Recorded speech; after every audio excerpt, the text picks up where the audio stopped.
Finance only signal not required.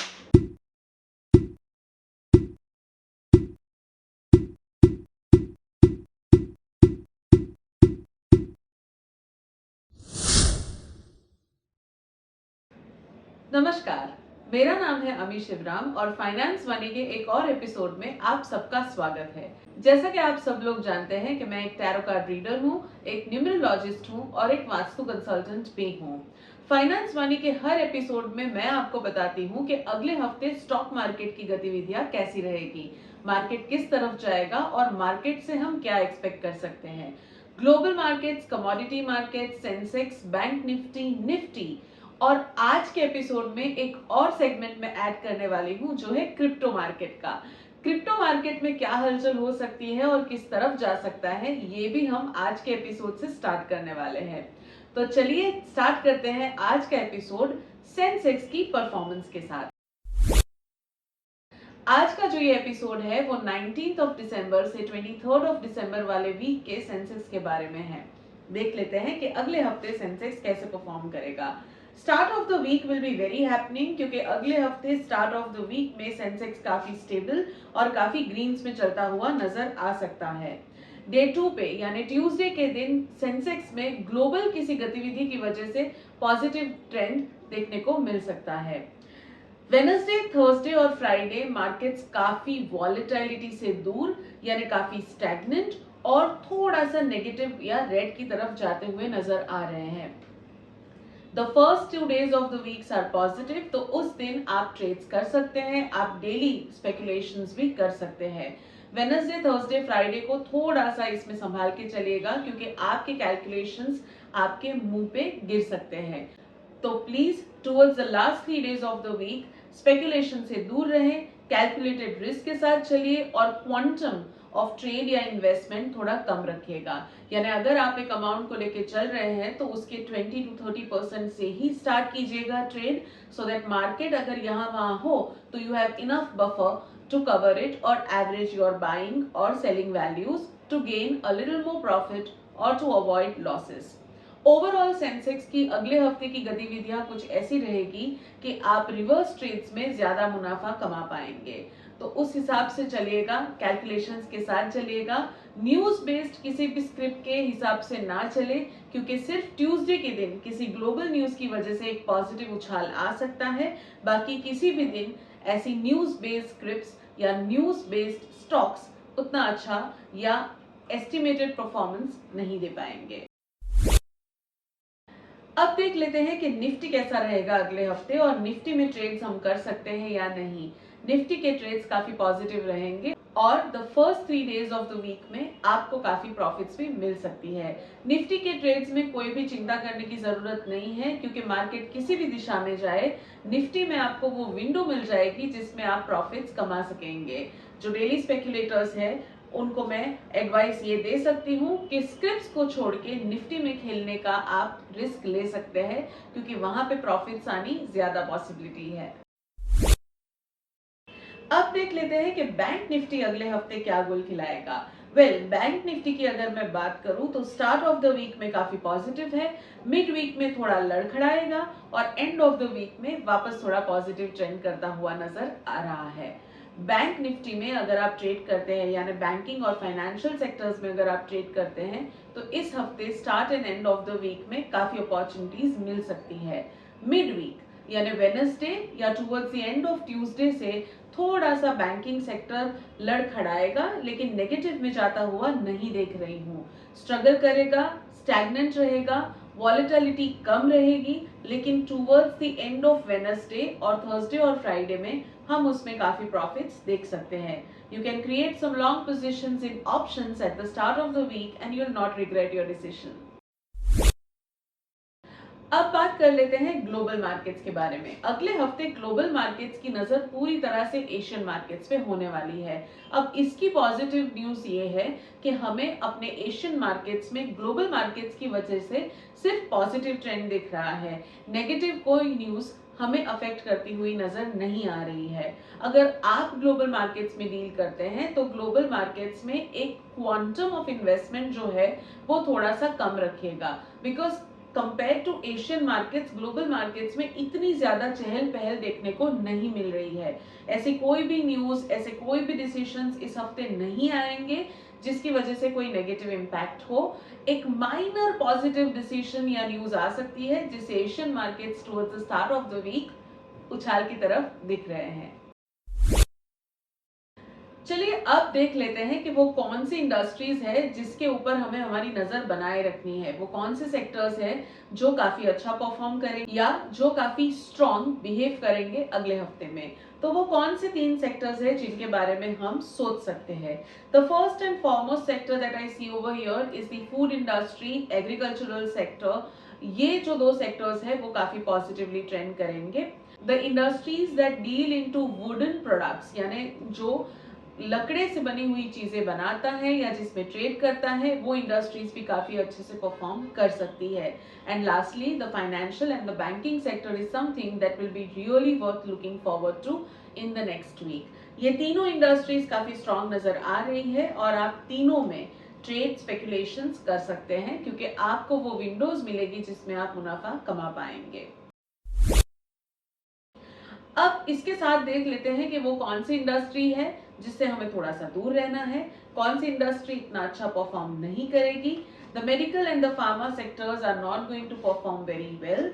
The industries that deal into products that are supply chain products, यानी end consumer पे नहीं जाती है लेकिन मैन्युफैक्चरिंग यूनिट से किसी ऐसी इंडस्ट्री को जाती है जो उसको अलग फॉर्म में क्रिएट करता है, तो वैसी इंडस्ट्रीज भी थोड़ा कम परफॉर्म करेगी अगले हफ्ते। And lastly industries that deal into any products that are related to mining activities और ऑयल इंडस्ट्री, ये दोनों जो इंडस्ट्री है वो भी इतना अच्छा परफॉर्म नहीं कर पाएगी अगले हफ्ते। So make sure that you are not betting on the horses that belong to these sectors. अब देख लेते हैं कि कमोडिटी मार्केट अगले हफ्ते कैसे परफॉर्म करेगा। कमोडिटी मार्केट में काफी स्टेबिलिटी है और काफी उछाल भी है। अगले हफ्ते कमोडिटी मार्केट में लॉन्ग टर्म इन्वेस्टर्स के लिए काफी अच्छा रहेगा। स्पेक्यूलेटर्स को प्रॉफिट्स तो मिलेंगे लेकिन the amount of profits will be restricted. आप जो एक्सपेक्ट करते हैं उससे थोड़े कम प्रॉफिट्स मिलेंगे और इसीलिए आपको थोड़ा सोच समझ के चलना पड़ेगा। The good news is commodity markets में कोई लॉस नहीं होगा। कमोडिटी मार्केट्स में अगर आप जाएंगे तो आप कुछ ना कुछ मुनाफा कमा के निकलेंगे in case you are using your technical know how and my guidance together. कुछ आड़े धड़ अगर आप ट्रेड करेंगे तो किसी भी मार्केट में आप लॉस खा सकते हैं। इसी के साथ मैं आपको एक चीज याद दिला दूं कि स्टॉक मार्केट की एक्यूरेट प्रेडिक्शंस करना किसी के भी लिए नामुमकिन है। हालांकि हम हर हफ्ते टैरो कार्ड्स के जरिए आपको बताते हैं कि अकल्ट साइंस के अनुसार किस दिशा में मार्केट जा सकता है।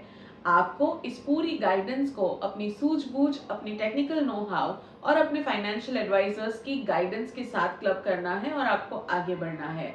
अगर आप इस तरह से चलेंगे तो आपको जरूर मुनाफा होगा और आप किसी भी तरह के अनवांटेड लॉसेस से बच पाएंगे।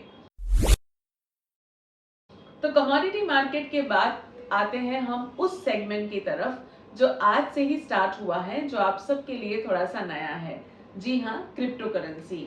अगले हफ्ते क्रिप्टो मार्केट कैसा रहेगा और क्रिप्टो मार्केट में हमें किन चीजों का ध्यान रखना चाहिए, तो देख लेते हैं कि कैसा रहेगा द बिटकॉइन मार्केट। अगले हफ्ते crypto market is not going to give us a very good news. The flow of the market is not positive and there are very good chances कि क्रिप्टो मार्केट में आप फंस सकते हैं। तो अगर आप एक नए इन्वेस्टर है और आपको बिटकॉइन या क्रिप्टो इंडस्ट्री में इन्वेस्ट करना है या निवेश करना है तो इस हफ्ते रुक जाएगा। It is not a very good start to newly invest into the crypto market. Those who already have their investments in the crypto market also will not see a major movement और ऐसी भी कुछ गतिविधियां हो सकती है जिससे आप अपनी इन्वेस्टमेंट के बारे में काफी चिंतित भी हो। तो ध्यान रखिएगा, next week is not so positive with regards to the crypto market. Tarot cards के जरिए तो हमने देख लिया है कि Monday and Tuesday are going to be very good and Wednesday, Thursday, Friday are not going to be as good as the previous 2 days. तो अब देख लेते हैं कि न्यूमरोलॉजी क्या कहता है हमें स्टॉक मार्केट के बारे में इन दिनों में। 19th of December is going to be good because it's a day where you are going to earn some very good profits. इस दिन अगर आप सूझबूझ के साथ कैलकुलेशंस के साथ चलेंगे तो आपके सारे कैलकुलेशंस खरे उतरने की पूरी संभावनाएं हैं। 20th of December is not going to be very good because आपको काफी कंफ्यूजन फील होगा ट्रेड करने में, और इसी कंफ्यूजन में आप गलत डिसीजंस भी ले सकते हैं। तो अगर आपके दिमाग में कोई कंफ्यूजन है तो फोन उठाइए, अपने फाइनेंशियल एडवाइजर से पूछिए कि इस चीज में क्या कर सकते हैं और उनकी एडवाइस के हिसाब से ट्रेड कीजिए। 21st of December is going to be very good क्योंकि आपको कुछ टिप्स मिल सकती है और वो सारी टिप्स सही भी साबित हो सकती है। Numerologically, 21st of December is very safe if you want to go with the tips of someone. 22nd of December again एक ऐसा दिन आएगा जब आपको लगेगा कि मैं जो सोच रहा हूँ वो सब सही है, लेकिन आपके कैलकुलेशंस गलत प्रूफ हो सकते हैं। इनफैक्ट 22nd of December को आपको बहुत ज़्यादा संभाल के ट्रेड करना चाहिए because this day brings some burdens in terms of stock market. 23rd of December is a very good day in terms of the market, लेकिन अगर आप डेली स्पेक्युलेटर है तो आपको सुबह के 1 या 2 घंटे में आपकी ट्रेड को एग्जीक्यूट कर देना है। यानी अगर आपने कोई स्टॉक लिया है या बेचा है तो उसकी पोजीशन आपको क्लियर करनी है 1 से 2 घंटे के अंदर। अगर आप पूरा दिन वेट करेंगे उस स्टॉक प्राइस को चेंज होने का या ऊपर जाने का या नीचे जाने का, तो आप उससे लॉस में रहेंगे। So please do all your trades in the first 2 hours of the stock market and you will be in profits. तो अब चलते हैं उस सेगमेंट की तरफ जिसका आपको इंतजार था, आपके सवाल और मेरे जवाब। तो क्या आपको पता है कि आज का जो हमने ये सेगमेंट इंक्लूड किया है क्रिप्टो मार्केट वाला, वो हमारे एक व्यूअर ने ही हमें बताया था। रजत जी ने हमें ये लिख के भेजा है कि वो फाइनेंस वानी का हर एक एपिसोड देखते हैं। उन्होंने मेरे YouTube चैनल पे कमेंट करके ये बताया है कि वो हमारे हर एक एपिसोड देखते हैं और उसको फॉलो करते हैं और उन्हें इस चीज से काफी फायदा हुआ है। इसीलिए उन्होंने ये सुझाव दिया था कि फाइनेंस वानी में क्यों ना क्रिप्टो के मामले में भी कुछ प्रेडिक्शंस दिए जाए। तो रजत जी, ये आप ही के लिए है कि आज के एपिसोड से हम क्रिप्टो मार्केट को भी इंक्लूड कर रहे हैं। मैं आशा करती हूँ कि आपको इससे फायदा होगा और आपको सही गाइडेंस मिलेगी। मुझे बहुत अच्छा लगा कि आपने हमें ये लिख के भेजा है कि आपको फाइनेंस वानी से प्रॉफिट्स हो रहे हैं।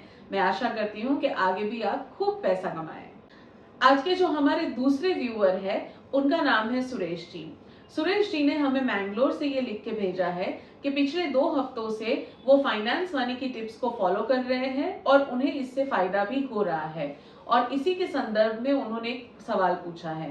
वो कहते हैं कि सितंबर में उन्होंने एक स्पेसिफिक वो लिखते हैं कि उन्होंने सितंबर में एक स्पेसिफिक लॉट में 5 कंपनियों के शेयर खरीदे हैं और उन्हें यह एक्सपेक्टेशन है कि अगले 1 साल में उस पे उन्हें 20 to 23% का रिटर्न मिल सकता है। तो उनका ये सवाल है कि क्या इनकी ये कैलकुलेशन सही है या नहीं। तो देख लेते हैं सुरेश जी कि आपके कार्ड्स क्या कहते हैं। सुरेश जी, आपके कार्ड्स के हिसाब से आपको 1 साल के अंदर शायद 22 या 23% का रिटर्न तो नहीं मिलेगा, but close to 15% is what I am seeing on the cards. In fact इससे ज्यादा रिटर्न की वेट भी ना कीजिएगा। ये रिटर्न्स लेकर एक और बास्केट आप क्रिएट कीजिएगा अगले साल और उस पे भी आपको काफी फायदा हो सकता है। In terms of your expectation on return of investment, ये थोड़ा सा अनरियलिस्टिक लग रहा है एज पर माई कार्ड्स। तो अगले 1 साल में आप पोर्टफोलियो पे कमाएंगे तो जरूर, but it will be close to 15% and not around 22 या 23%। आज की जो हमारी तीसरी व्यूअर है उनका नाम है सुहासिनी जी। सुहासिनी जी ने हमें मुंबई से लिखा है कि उन्होंने पिछले 5 साल में एक रेगुलर बेसिस पे SIP स्टार्ट की है। अब वो सोच रही है कि SIP पे जो प्रॉफिट आया है उसको विड्रॉ करके वो उसी चीज को स्टॉक मार्केट में इन्वेस्ट करना चाहती है फॉर ग्रेटर रिटर्न्स। तो उनका ये सवाल है कि क्या ये उनका डिसीजन सही है या नहीं। The amount that she has earned in profits is pretty good as per what she has written, और उससे वो स्टॉक मार्केट में कुछ डील्स करना चाहती है। सुहासी जी, देख लेती हूँ कि आपके कार्ड्स आपके लिए क्या कहते हैं। वेल, आप ये डिसीजन ले सकती हैं, आपको इससे फायदा हो सकता है। मेक श्योर कि जब आप स्टॉक मार्केट में निवेश करें तो आप शॉर्ट टर्म निवेश ना करें, लॉन्ग टर्म के हिसाब से आप इसको होल्ड कीजिएगा तो आपको प्रॉफिट हो सकती है। एक और चीज जो मैं आपके कार्ड्स में अभी देख रही हूँ वो ये है कि आपको स्टॉक मार्केट से मुनाफा तो काफी होगा, लेकिन आप एक सेट टारगेट्स के साथ ही आगे बढ़िएगा। अगर आप ज्यादा देर तक उसको होल्ड करेंगे और ज्यादा प्रॉफिट्स कमाने की कोशिश करेंगे तो आप उसमें अटक सकते हैं। So whenever you are buying any shares, please keep targets in mind और उस टारगेट्स पे एग्जिट भी ले लीजिएगा। I wish you all the best Suhasini ji. आज का अगला सवाल जो हमें भेजा है वो भेजा है कानन जी ने।